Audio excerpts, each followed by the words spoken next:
chers compatriotes, habitants du Nord Kivu en particulier, et ceux du Congo en général. Nous avons suivi non sans peine un ministre du Nord Kivu tenir des propos mensongers à l'égard du président Moïse Katumbi et de sa tendre épouse Aboutemi.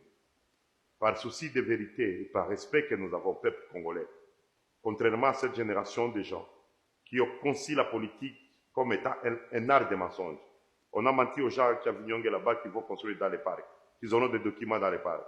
Jusqu'à aujourd'hui, ces documents-là, ils ne les ont jamais eu. On a menti aux gens à Goma qu'on va déplacer les poteaux de haute tension, aller demander aux habitants de haute tension si on a déjà déplacé un seul poteau.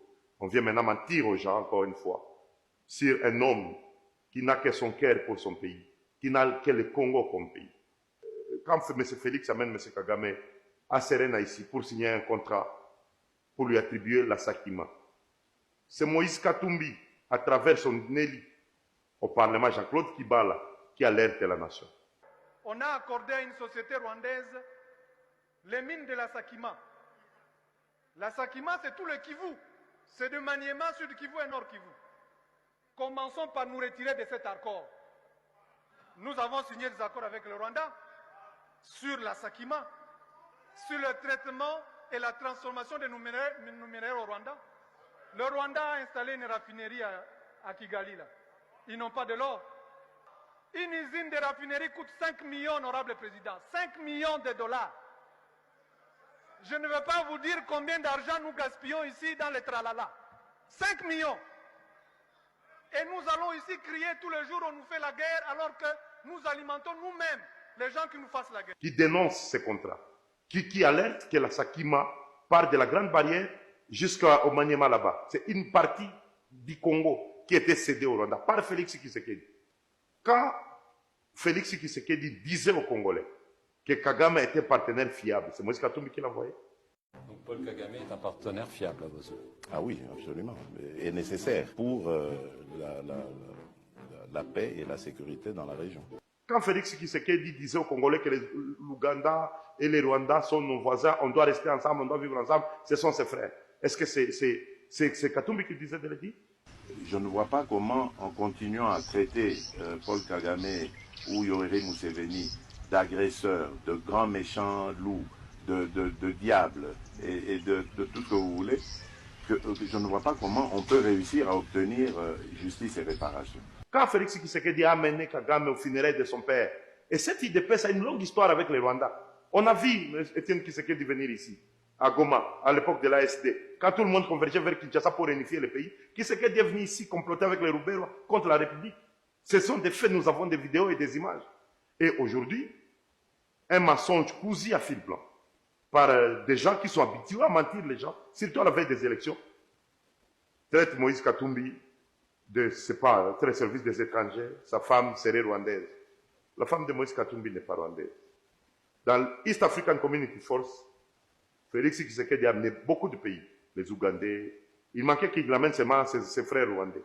Mais le Burundais, et Félix Tshisekedi l'a dit dans une interview que vous êtes en train de suivre, il l'a dit clairement que de toutes les forces qu'il y a dans cette armée, dans East African Force, seuls les Burundais se battent aux côtés des FARDC.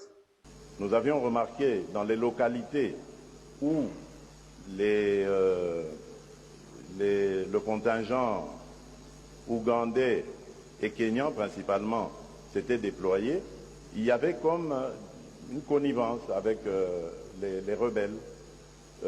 Il leur permettait de lever des taxes et de se comporter comme en terrain conquis, ce que les Burundais ne faisaient pas. La femme de Moïse Katumbi est burundaise, la sœur de ces militaires qui sont en train de perdre le sang aux côtés des FARDC. Nous, Congolais, n'avons-nous pas donné une première dame à Brazzaville? Est-ce que les Brazzavillois sont-ils morts? Les Brazzavillois, à un moment, n'ont-ils pas donné une première dame au Gabon? En Côte d'Ivoire, la première dame n'était pas française, les Ivoiriens sont morts. Ouattara n'est pas un grand président. Aujourd'hui, le monde civilisé nous regarde. Des propos d'une autre génération ne peuvent plus passer. Un homme est libre d'épouser la femme qu'il aime, peu importe ses origines. Cette femme a accompagné cet homme. Il a été le meilleur gouverneur de ce pays avec cette femme. Il est le meilleur président d'une équipe de football avec cette femme. Ils ont construit le meilleur stade de ce pays avec cette femme. Confions-leur la République. cette République va changer d'image avec Moïse Katumbi. N'écoutons pas des gens qui ne savent pas d'où ce pays vient, qui ne savent pas où ce pays va. Et je vous promets de faire du Congo l'Allemagne de l'Afrique. Que d'ici la fin de mon mandat, vous allez voir un Congo nouveau, un Congo fort, un Congo puissant et prospère, un Congo qui va parler. Ils sont contents de gérer l'argent des rames qu'ils sont en train d'utiliser pour acheter des villas et des maisons de leurs enfants. Et ils commencent à nous mentir pour nous haïr et rejeter la personne qui, aujourd'hui, est la seule capable à sauver la République. Je dis et je vous remercie.